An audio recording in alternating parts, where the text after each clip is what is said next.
Hi, everyone, and welcome to the special simulcast of the Neil Haley Show and the Love Is Podcast. I'm excited to welcome the host of the Love Is Podcast, Kim Sorrell. Kim, how are you? And I know you're excited about our guests. I am doing great. Thank you, Neil. And yes, I'm so excited about our guest because they have made a documentary that everybody is going to want to see. Kathleen, Jayme, and Asia Youngman. I'm so excited about the work you guys do in general, separately and together. But this particular project had I don't know, it just blew my mind when it happened and what it is. And so I just want to say, welcome to the show. Thank you so much for being here. Thank you so much for having us. Thank you. Absolutely. Go ahead, Kim. The first question. Yeah. So the whole situation was crazy, right? Like you don't expect it to happen. But I happen to have a daughter-in-law from Montreal who is the biggest hockey fan I've ever known. And hockey fans can be pretty fanatical. Do you find hockey fans different than other sports fans? I would say so. I mean, I think in Canada in particular, hockey is a really important sport for us. And just having gone through the Stanley Cup playoffs with the Canucks, playing and just kind of reliving a bit of that feeling that we had back in 2011, everyone's so excited. There's just this different energy in the air.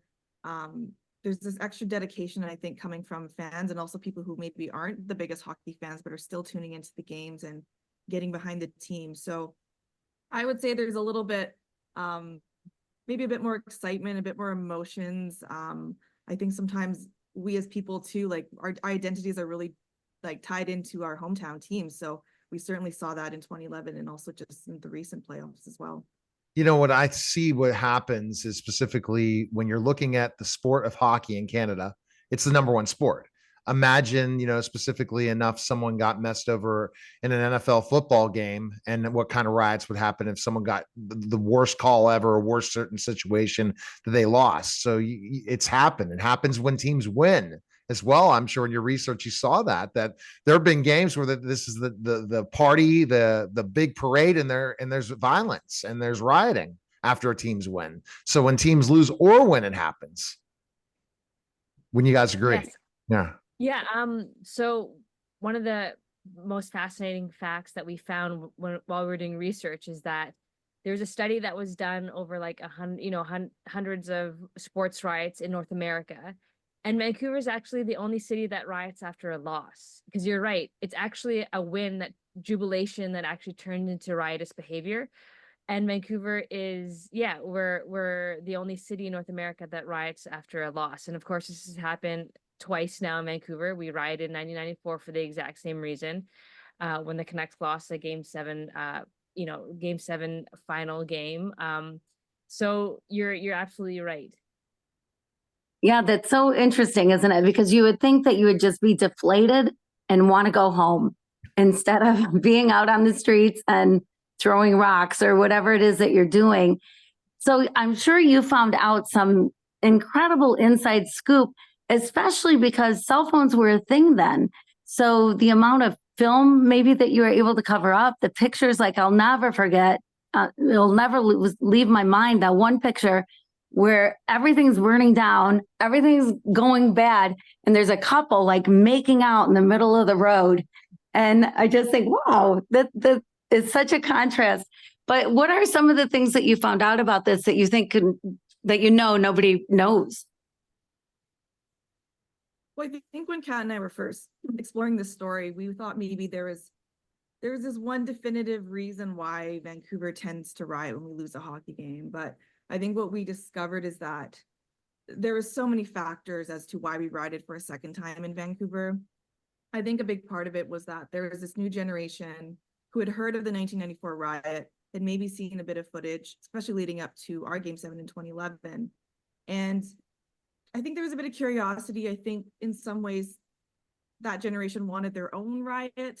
And I think because smartphones were so prevalent and social media was in its infancy, especially Facebook and Twitter, people would see other people's photos and videos of them being downtown during the riot.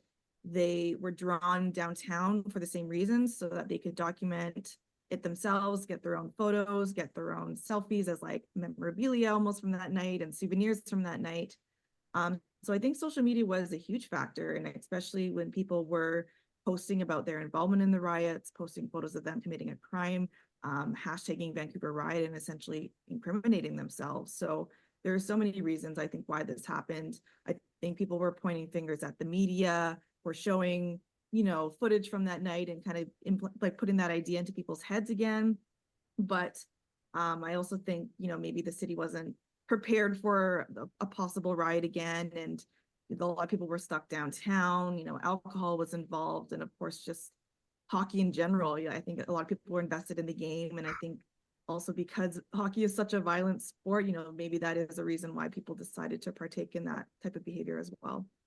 And that's the thing, and just a loss. And that game 7, because I'm not a huge hockey fan except the Penguins. That's it. When the Penguins are winning, I'm really into it because I'm born and raised in Pittsburgh, but I've been all over the United States, but Pittsburgh's my home always. The Penguins was it, but I mean, I remember losing game 7 against the Braves when it was the last time for the Pirates. That could have been a potential riot when we knew Bonds, Bonilla, everyone was going and they're leaving, and we're not going to have any stars anymore, and the Pirates are never going to compete again for a long time. That kind of game, I was so angry and upset losing to the Braves. So I could see that. Was there a certain point of game 7 in 2011 that just they were so upset and angry about the outcome, or was just the loss? There was a moment, and we do document it in the film, so we had these like live outdoor screenings downtown. And there's a moment when someone everyone starts, kind of chanting like, F you Boston. And someone throws like a bottle at one of the outdoor screens. And I think that was one of the triggers that kind of gave permission of like, oh, hey, someone just threw a bottle at a screen. Like maybe I can do something. And then that kind of just spiraled. And of course, we saw the outcome of that, but you just need one person and then a follower. And then, I think in one of the sequences of where it kind of details how the riot started as well. So after, the bottle gets thrown, it was like one person jumping on a car, then it's like 3 people jumping in a car. And then all of a sudden it's a car being flipped. And then all of a sudden it's all the cars on the street being flipped. So when you don't have these rules and there's no repercussions right away that people can see, I think it's very easy for people to start behaving in bad behavior. 100%. Wow. Yeah. Go, Kim. It's interesting that you had mentioned the bad behavior because, crowd mentality obviously is a thing. And to go along with what's going on would be easy to do. Your adrenaline's flowing. You're all pumped up. You're all this stuff going on physiologically in your body. But certainly there have to be people, I would like to think I'm one of them, that would go, well, I'm not going to break a window. Like, how does that play in?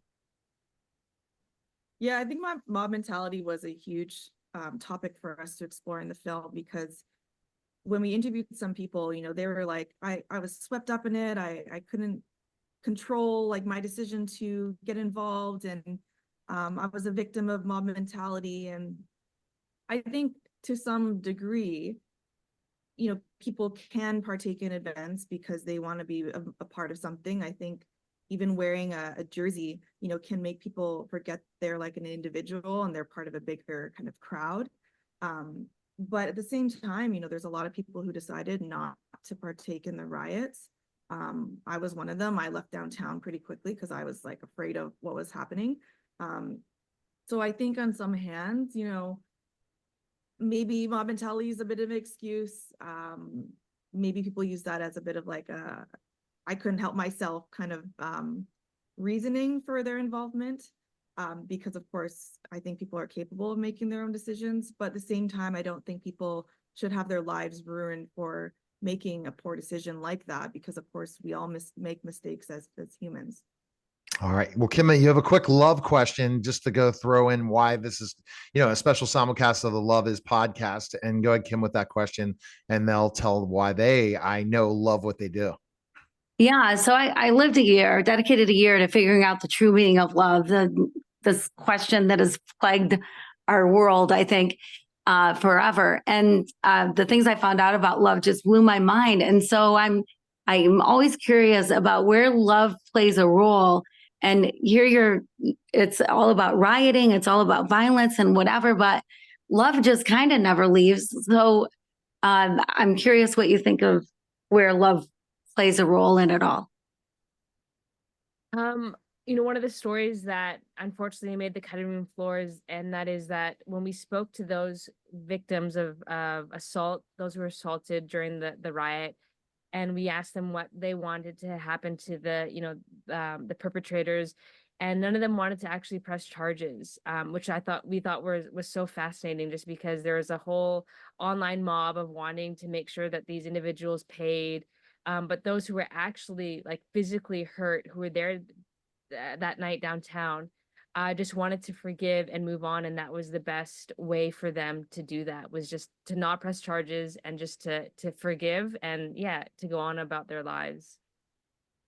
And I'll just add to that, I think a good example of that is when, the city came together the next day to clean up and to write messages of love and support and, apologizing for what happened to their city. So I think it was a great example of what can be done, how a community can come together in a positive way and then spread love. All right. Well, fantastic. ESPN, you guys got to be excited, right? Tomorrow it debuts on ESPN and ESPN Plus stream. It's got to be great as filmmakers to be able to have this opportunity to be on ESPN, right? 100%. It's a dream, I'm sure. Well, good luck to you guys, and everyone needs to tune into ESPN tomorrow, and you can stream it on ESPN Plus. Thanks again. Thank you so much. All right, that was a special simulcast of the Neil Haley Show and the Love Is podcast, guys. Take care.